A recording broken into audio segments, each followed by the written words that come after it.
Imagine what's possible when learning doesn't get in the way of life. At Capella University, our game-changing FlexPath learning format lets you set your own deadlines so you can learn at a time and pace that works for you. It's an education you can tailor to your schedule. That means you don't have to put your life on hold to pursue your professional goals. Instead, enjoy learning your way and earn your degree without missing a beat. A different future is closer than you think with Capella University. Learn more at capella.edu. Don't say I didn't warn you, because I did. I hope you listened. If you didn't, not my fault. Hey guys, Kill Stokes here. Welcome back to the Trading Coach Podcast. It is day one of my trading, the first Monday of the trading year, and the markets have wasted no time going crazy, just like I told you it would. Now, for seasoned vets and professional type traders, we're able to kind of look at this, wait through the storm, let the markets kind of reorganize itself before getting involved. But unfortunately, there are many traders out there with that New Year's energy that have decided to gamble on day one.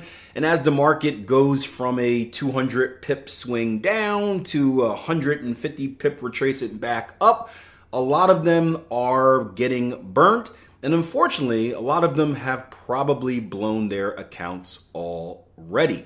Here's a discussion we had on it.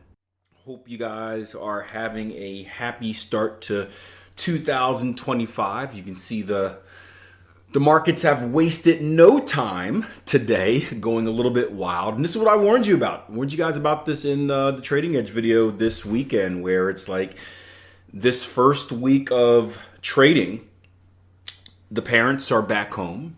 They've discovered the mess that the kids have left while they were gone. And there's likely to be some cleaning up, some reorganizing, some repositioning, however you want to name it.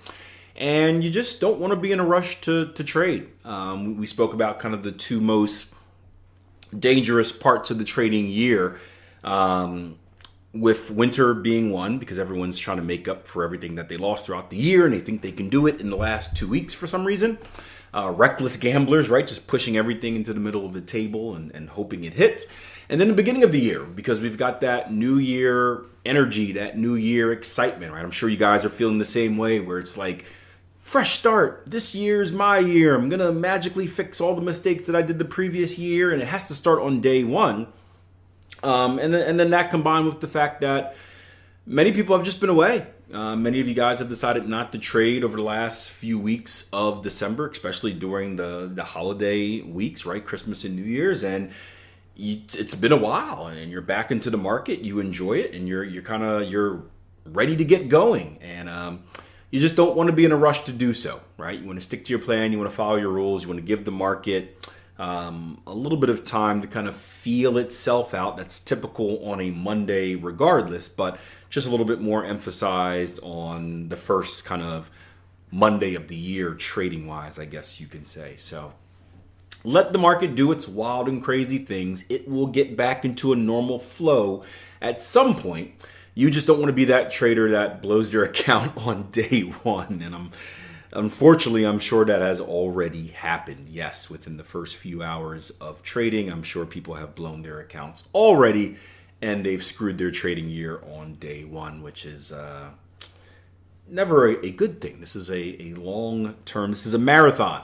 You don't want to be, I told you guys my marathon story. You don't want to be like Akil in this marathon, where the first marathon I ran, right, I got suckered in to training for a marathon because I had a friend of mine who was overweight, former athlete, and he wanted to get back into shape. He has like 5 kids, so it's like, you deserve to be overweight after 5 kids, right? And he wanted to get back in shape. He's like, Akil, I'm doing a marathon. You should sign up. And my response was, no way. You're crazy. You're crazy, man. And then he said the magical 4 words. What? Are you scared? And then I immediately signed up that afternoon, because if anyone ever says I'm scared to do something, especially athletically, then all of a sudden I'm going to do it. And ended up training for this marathon. I'm a sprinter, right? So I'm not used to doing this distance stuff. Ended up training for this marathon. He ended up not doing it. I didn't have enough time to train. I think I got up to like 12 miles max with my long run, which you should probably get up to at least 16, but honestly 20.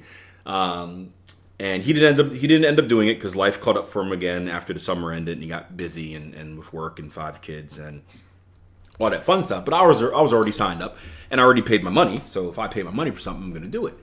And I remember I had a plan, I had a playlist, I had a nice and conservative, just wanted to complete it and all this fun stuff. And as soon as the gun goes off, right, they hype me up. There's a live band playing the Rocky theme music. So I'm hyped up. I start running fast. I see people I know, so automatically I go into like competitor mode. I just want to start racing them and destroying them. So I start destroying these people I know in the beginning. Caught up with a friend of mine who was an actual runner who was running very, very fast, and I was running with her because we were just catching up on life. And before you know it, I'm like 3 miles in, and I'm running like a full minute faster than what I was supposed to be running. And needless to say, I died. Yep. Hit mile 12. The leg said no mas. There's a rumor that I even stole candy from a kid because I was craving sugar that much. That may or may not be true. The way I see it is he was giving me candy and presenting it to me, and I snatched it. The way that my friend who was biking with me puts it is that I ran over and took it from him. Who knows what was true? I like my story better. But after borrowing this candy from a kid, I was completely dead. I looked over at my friend. I said, hey, is there any chance of this getting better for me in the last, we had 14 miles left? He looked at me and said, no, you're done, and then rode off on his bike. And that's what's happening to traders, no doubt, on day one. They are excited. You're looking at the markets. We've seen, a 200 pip move this morning in the last couple of hours. I'm looking at dollar yen right now, 158 to pretty much 156, maybe like 150 pip move. There are traders that have gone out and they've seen the move and they said, this is it. I'm going to start my year on fire. I'm going to make up for all the bad things I did last year with a great trade, and this is going to be my $1 million moment. And unfortunately, people are going to chase that, and they are going to lose money, and they're going to be done. And allegedly steal candy from a kid. So be patient. Be patient. No need to go crazy on day one. This is a marathon. As I told a trader yesterday, I was speaking to him on Instagram about, he's asking how much should he start his account with. And I said, you never want to start your first account with any more than you're willing to lose. And I said, honestly, you shouldn't even be asking those questions right now because you haven't learned how to trade yet. So you should learn how to trade first and then worry about account size later. And he was a little bit upset about that, but I think he understood.